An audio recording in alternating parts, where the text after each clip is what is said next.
Welcome back, superstar. I've got something really exciting for you. You can see I'm still here with Phil M. Jones, international keynote speaker, best-selling author of the book that has sold over 1 million copies, Exactly What to Say. And we, in this video, are going to take a peek behind the curtain of the principles and philosophies underlying this book.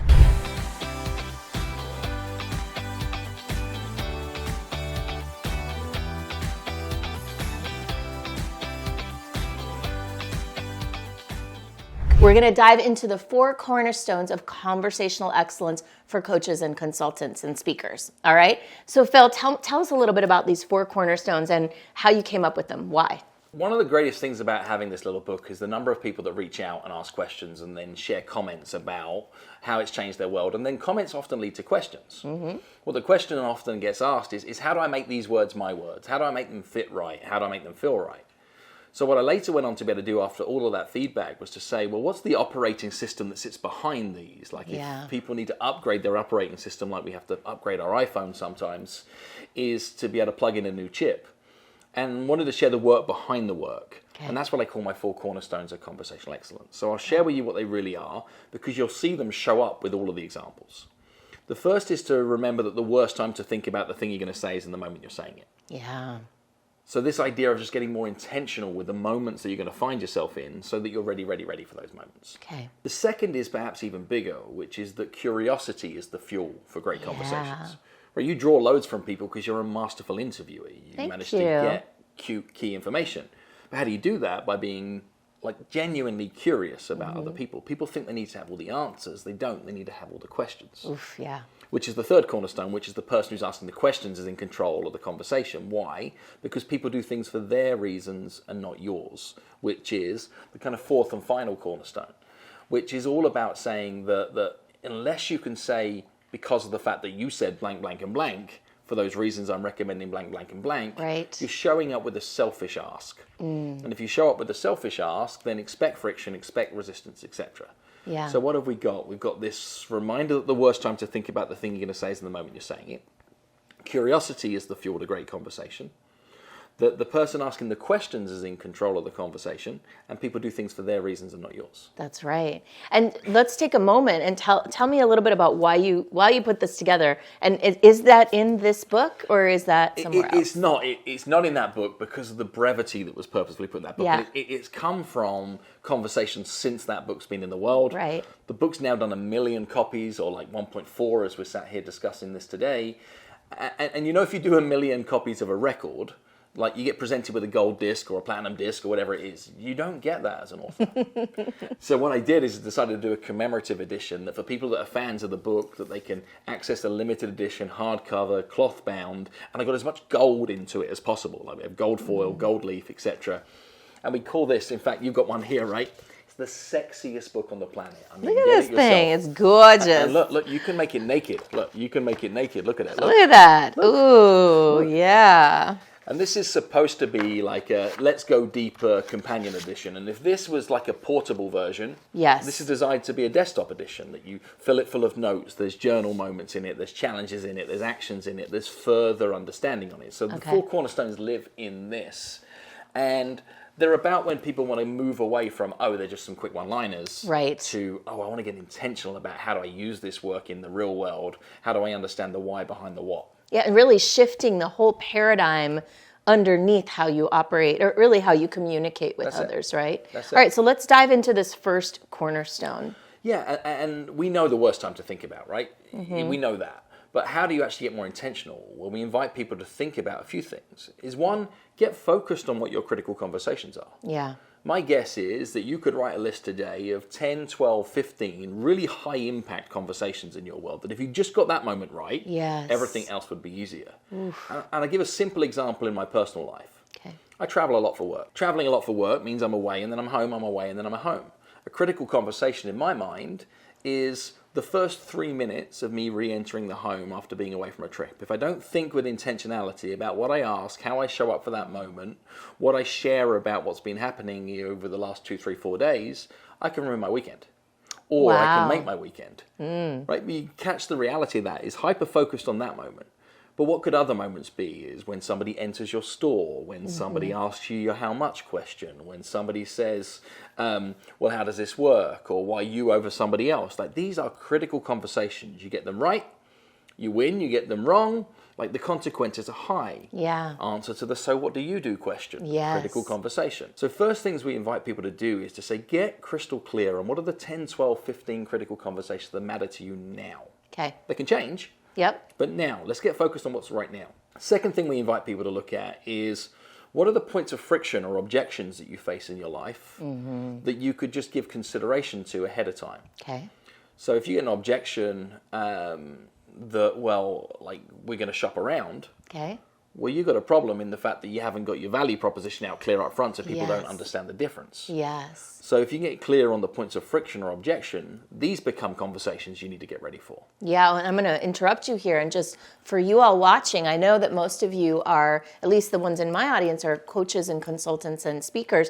Think about how you introduce a sales conversation, how you're opening the initial conversation. We're going to talk about discovery calls and strategy sessions later. And also the question, you know, when a client is wanting to cancel, that's a really, really key point of friction, especially for coaches, because we bring up a lot of stuff for people, and sometimes people want to run the other way. So these are some ideas of where you might want to focus your attention from a business context, right? And these can be moving targets, but what starts to happen when you add hyper-specificity to the conversations that you know you're going to be having, you naturally get better because your intentionality goes up. Yeah. The third bucket we invite people to think about getting better prepared for is the conversations that are already in their sight. Okay. So what have you got happening later today? What do you have happening tomorrow? What do you have happening this week, this month? Okay. Because too often we just show up and throw up. We don't think about getting ready ahead of time, so none of the prep work's done. Yeah. And just getting clear on the fact that that's a high-stakes conversation that's happening next Thursday at 4. Yeah. Now what you might have is 20, 30, 40 really hyper-focused areas that when you work through the book, you've got situations to apply them to. Got it. As opposed to conceptual situations, you've got strategic conversations. Beautiful. So that's why we focus first efforts there. Let's get intentional about the conversations we want to get better at. Okay. Then what we say is, how do you fuel those conversations? That's the second cornerstone, Okay. which is curiosity. Now, I know about your audience. One thing that I've learned from watching both your content and knowing about the people that watch it is they have this huge amount of content. High quality content, the delivery of content, they're looking for people to buy their content, consume their content, purchase their content, love their content, share their content. The trouble with content is if content exists before context, all it does is add noise to an already noisy situation. So curiosity is the fuel for great conversation. Why? Because it earns you context. Got it. That's why we want to have better conversations with people, starting from a position of curiosity. You know that you've been curious for long enough when you reach the position of empathy. Empathy is like a cool buzzword right now that most people don't understand. And the best definition of empathy comes from author, speaker friend, probably of both of ours actually, is John Acuff. John Acuff describes empathy as to care about what the people you care about care about. Love it. So simple. But that's why you have to remain curious for long enough to know what matters to them. Right. Because if you don't know what matters to them, you're in a ton of trouble, right? Yeah. And that leads then to that third cornerstone that we can unpack a touch more as well, where what we're saying is that people do things for their reasons and not yours. Yeah. And it means we should be on the hunt for evidence. The ultimate goal is this simple and this hard. You want to, before making any recommendation, because that's all selling really is earning the right to make a recommendation, you want to be able to say, because of the fact that you said. Because of the fact that you said blank, blank, and blank, then for those reasons, what I'd recommend is blank, blank, and blank. Right. Right. Your recommendation is then for their reasons. So it's not just about being able to say those words. It's about being curious for long enough to then collect that evidence. The blank, blank, and blank. You got to fill in those blanks. You got to get that stuff, right? It's because of the fact that you said that you want to be able to get away from your corporate life and that you're looking to be able to live life on your own terms and that you are looking to spend more time with your family and prioritize your health. For those reasons, what I'd recommend is, boom. Right? Game changes because it shows you listen, shows you heard, shows you understand. And it stops being you versus them. It becomes you and them versus it. Right. That's how you get people to be able to choose you.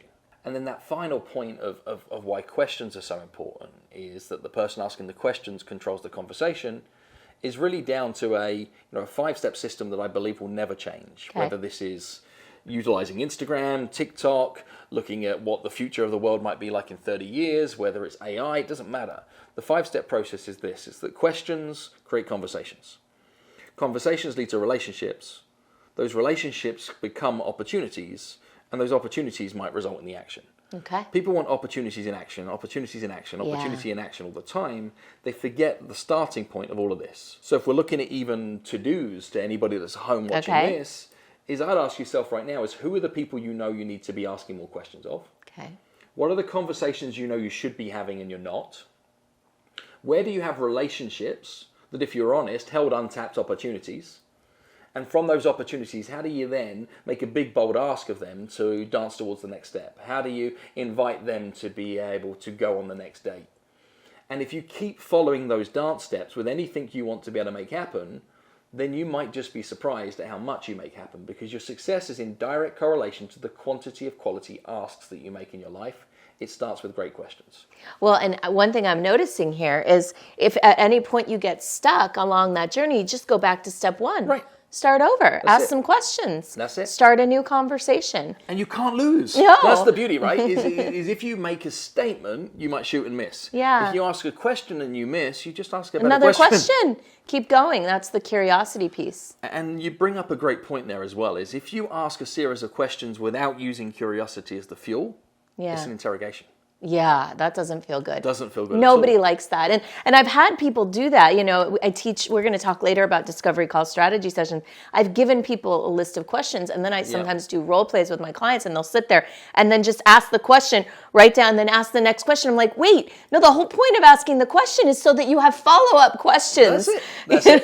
And this is why I think sometimes scripts get misinterpreted. Yeah. And, you know, we'll get together in a future video and talk about scripts as well, and are they a good idea, are they a bad idea, and what our thoughts on that are. All right, sweet. Well, thank you for walking us through those cornerstones. I love it. I'm really excited to share all this with you all and with my clients. We're going to invite you to a Critical Conversations 31-day challenge. Is that right? That's right. Will you tell us a little bit about this? Yeah, on exactlywhattosay.com, what you can do is you can sign up for a 31-day challenge. I reintroduce these 4 cornerstones in a video direct into your inbox. But more importantly than that, for the 31 days that then follow, we give you a precise set of words and a precise action that you can get real-world experience in that set of words, and you can then join a community of other people who've done the same and share how this has been working in your world. It's a lot of fun, and not only do you hear from me, you hear from some of our certified guides in that program and get to meet some other people who are master practitioners of this work.